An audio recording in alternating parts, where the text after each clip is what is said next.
Bagi pemilik mobil Ferrari, mobil tersebut seharusnya dipakai full speed gigi 6 full throttle ngebut di jalanan. Tapi sayang, saat ini Ferrarinya malah dipajang dan dipakai buat foto-foto doang. Ya buat apa? Sudah biaya besar pajaknya, mahal perawatannya, walaupun ada nilai tinggi pada saat dijual nanti sebagai mobil koleksi atau simpanan. Ferrari memang mahal, namun asetnya ya naik nilainya. Kita ke Indonesia sekarang. Indonesia itu negara bagaikan Ferrari, tapi saat ini oleh pejabatnya dibuat hanya untuk flexing-flexing, pamer-pamer, yang manfaatnya bukan untuk rakyat tetapi untuk isi kantongnya dan nama besar pejabatnya. Tapi ada satu lagi yang mungkin kita luput meleset melihatnya. Sebenarnya pejabat itu tidak tahu kalau Indonesia itu Ferrari. Bagi mereka Indonesia itu hanya mobil rakitan yang harus didandani agar kelihatan keren. Kalau diandaikan dunia melihat Indonesia itu Luna Maya, pejabat melihatnya buaya. Iya, kayak lagu Cangcuter deh. Intinya kita harus sadar mulai sekarang bahwa Indonesia itu adalah racing car terbaik di dunia. Tinggal ke depan kita pilih pilotnya harus yang canggih. Timnya harus jago strategi, jago mekanik yang terbaik. Riset developmentnya, dananya juga tidak terbatas. Idenya semua untuk kesempurnaan dan pilotnya memang berani dan mahir. Sekali lagi kita ingatkan, jangan fokus pada pilotnya saja di tahun 2024. Lihat tim di sekitarnya. Siapa calon menterinya misalnya. Dilihat dari dengan siapa dia nongkrong. Itu pasti nanti jadi pembantunya, jadi menteri-menterinya. Lalu lihat siapa-siapa yang mendukung para votersnya. Juga lihat siapa sponsornya yang nempel di baju pilot dan di body racing car-nya itu. Yang mendukung itu semua adalah para mekanik, R&D, manajemen racing dan sponsor Indonesia nantinya. Hati-hati, sekali lagi hati-hati. Gak capek kemarin-kemarin dapat apa? Masih mau yang model yang sama atau mau model yang baru? Sekedar mengingatkan lagi, sponsor itu ada dua. Yang satu oligar lokal, yang kedua negara asing yang bermain untuk memanfaatkan sumber daya alam kita. Bener deh, kalau Indonesia hasilnya cuma singkong atau tape doang, gak mungkin ada sponsor negara besar bakal masuk dan kita dimbung-bung, dipuji setinggi langit, dikasih sangu, cuan.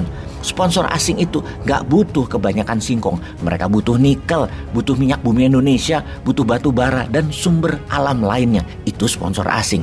Pasti masuk di belakang calon pilot tahun 2024. Asing yang masuk itu karena ada kebutuhan dasar di dalam negeri mereka masing-masing. Untuk itu yang terbaik adalah main sama pilot-pilot negara yang bersumber daya, yang mana hasilnya diperlukan buat negara asing tadi. Saat ini negara yang paling agresif adalah Tiongkok dan Amerika. Dulu hanya Amerika, sekarang tambah satu lagi. Untuk itu kita harus pelajari mereka. Cuman mengingatkan informasi ini, yang mana Newmind tidak pernah tertarik membuat mereka, Amerika dan Tiongkok itu jadi sponsor. Karena Newmind pede, mereka jadi mitra dagang aja, bayar aja. Lebih dari itu, gak minat. Apalagi dapat sponsor buat jadi pilot 2024, enggak dah. Sejak skandal Evergrande Property senilai 300 billion dolar, skandal keuangan penipuan bank bernilai 100 billion dolar. Oke sahabat, sebentar ya, biar paham 400 billion dolar itu berapa?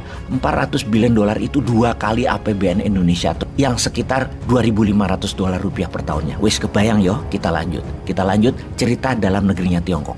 Masalah banyak kota di Tiongkok di lockdown karena COVID, sehingga serangan udara panas heat wave yang mempengaruhi 30% hasil tanaman pertanian Tiongkok membuat Tiongkok punya masalah besar di dalam negerinya. Di sisi Amerika juga masalahnya saat ini sangat besar di dalam negerinya. Homeless di Amerika di tingkat terparah, narkoba, preman di jalanan, penjarahan, penembakan warga sipil, hingga dunia oligarki di Amerika saling bunuh, inflasi tinggi, uang beredar terbatas. Itu masalah besar di Amerika. Kita rincikan ke Tiongkok dulu ya. Di Tiongkok, GDP nasionalnya kontribusi bisnis properti adalah senilai 29%-nya. Ini sebuah nilai yang terlalu besar, overproduksi. Seharusnya membuat properti harganya murah. Namun anomali, di Tiongkok itu properti Tiongkok harganya 2 kali harga di Amerika. Mahal sekali harganya. Sehingga banyak yang tidak mampu beli karena dibangun propertinya kelas-kelas atas. Pembangunan rumah tinggal overproduction, tidak punya pembeli. Kelebihan sampai 50 juta unit rumah, apartemen dan kondominium. Ini bikin runyam ekonomi yang untuk pertama kalinya produksi Tiongkok turun ke titik terendah. Sektor produksi di Tiongkok menurun kebutuhannya sehingga turun produksinya, terbukti yang berimbas permintaan akan BBM menurun. Negara Tiongkok adalah negara terbesar pengimpor migas di dunia ini. Inilah yang mengakibatkan harga turun kembali ke 70 dolar crude oil tapi bergerak naik lagi. Dan selalu harga tersebut sangat bergantung pada kebutuhan Tiongkok. Walau kita tahu minyak dunia turun, oke, ini yang aneh. Di Indonesia kebijakannya malah menaikkan BBM karena tidak kuat subsidi.